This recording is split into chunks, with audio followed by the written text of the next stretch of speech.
Hello, my darlings. Mother Raven here with a classic HP Lovecraft story, Nyarlathotep.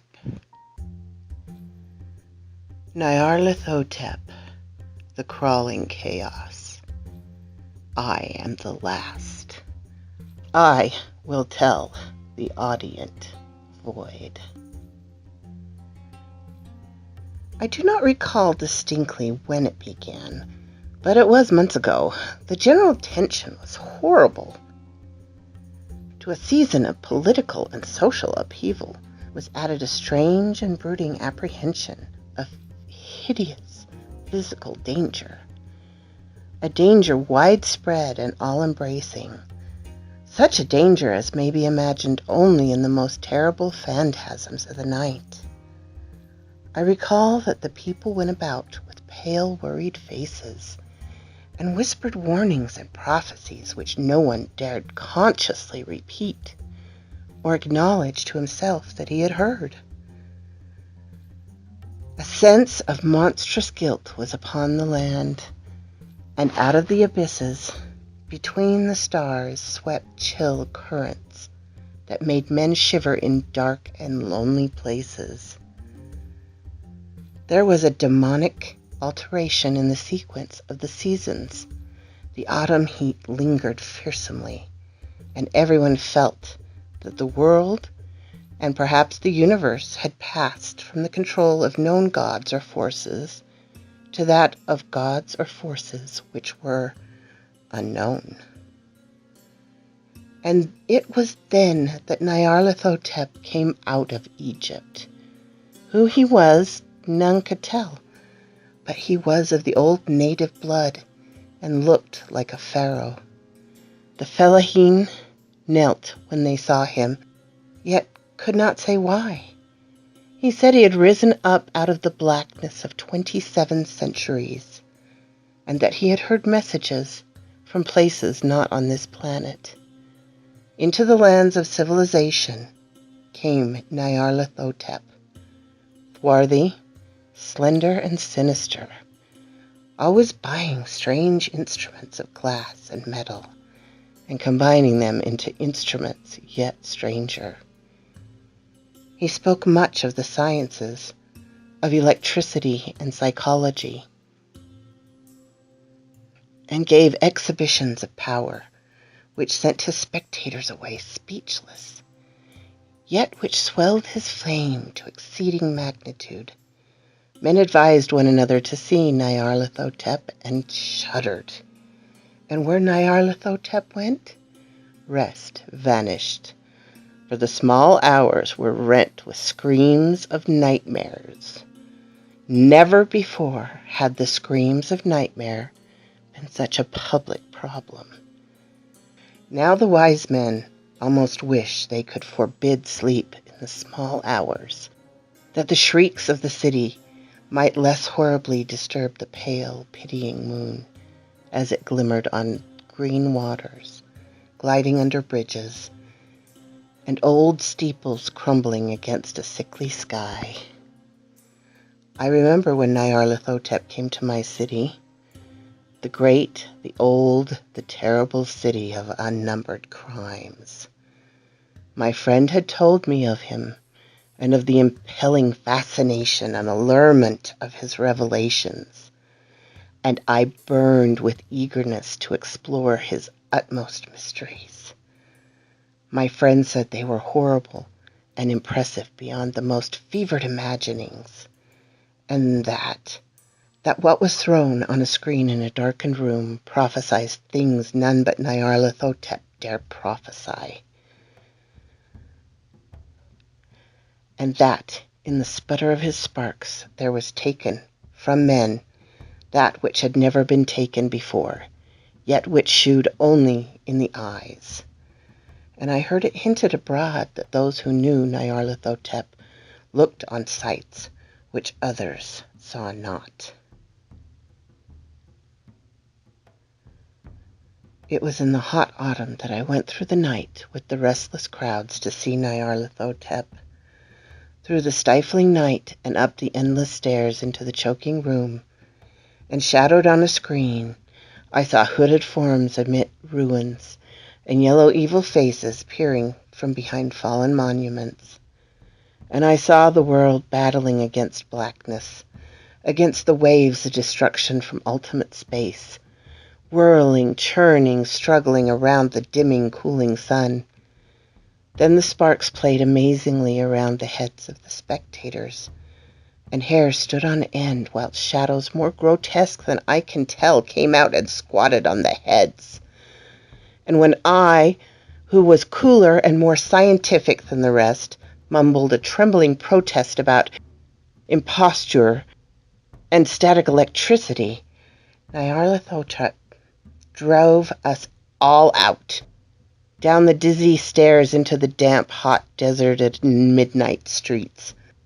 I screamed aloud that I was not afraid, that I never could be afraid, and others screamed with me for solace.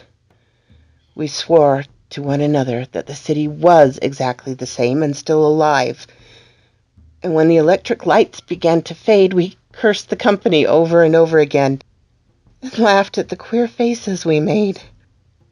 I believe we felt something coming down from the greenish moon, for when we began to depend on its light, we drifted into curious, involuntary marching formations, and seemed to know our destinations, though we dared not think of them.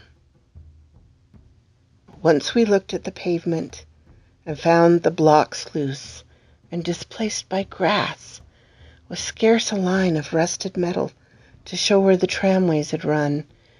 And again we saw a tram car, lone, windowless, dilapidated, and almost on its side. When we gazed around the horizon, we could not find the third tower by the river. I noticed that the silhouette of the second tower was ragged at the top. Then we split up in narrow columns, each of which seemed drawn in a different direction. One disappeared in a narrow alley to the left, leaving only the echoes of a shocking moan. Another filed down a weed-choked subway entrance, howling with a laughter that was mad. My own column was sucked towards the open country, and presently felt a chill which was not of the hot autumn. For as we stalked out on the dark moor, we beheld around us the hellish moon glitter of evil snows, trackless, inexplicable snows, sweeping asunder in one direction only, where lay a gulf all the blacker for its glistening walls. The column seemed very thin indeed as it plodded dreamily into the gulf. I lingered behind, for the black rift in the green-litten snow was frightful, and I thought I heard the reverberations of a disquieting wail as my companions vanished. But my power to linger was slight, as if beckoned by those who had gone before. I half floated between the titanic snowdrifts, quivering and afraid, into the slightless vortex of the unimaginable. Screamingly sentient, dumbly delirious. Only the gods that were can tell. A sickening, sensitive shadow, writhing in hands that are not hands, and whirled blindly past ghastly midnights of rotting creations, corpses of dead worlds with sores that were cities, charnel winds that brushed the pallid stars and made them flicker low. Beyond the world's vague ghosts of monstrous things, half-seen columns of unsanctified temples that rest on nameless rocks beneath space and reach up to dizzy vacua above the spheres of light and darkness. And through this revolving graveyard of the universe, the muffled, maddening beating of drums and thin, monotonous whine of blasphemous flutes from inconceivable, unlighted chambers beyond time. the detestable pounding and piping, whereunto dance slowly, awkwardly, and absurdly the gigantic, tenebrous, ultimate gods, the blind, voiceless, mindless gargoyles, whose soul is Nyarlathotep. Thank you for listening, darlings. I've always enjoyed HP Lovecraft stories. He has a way of painting a picture that is almost Van Gogh-ish with the paint of nightmares. He uses archaic words that are often not seen elsewhere, and it gives it a very gothic feel. But that's beside the point. I'm glad you joined me, my darlings. I have a video I'm working on that I hope you will enjoy.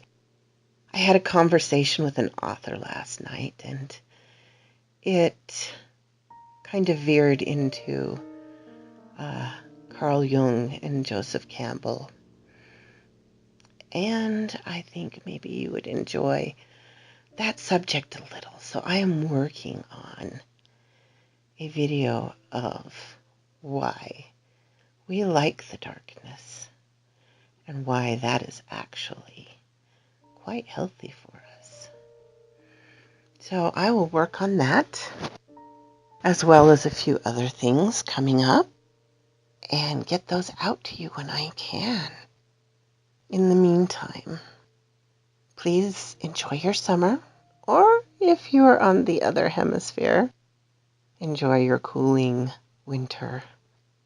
So quoth this raven, and I will see you again, darlings, next time under the trees.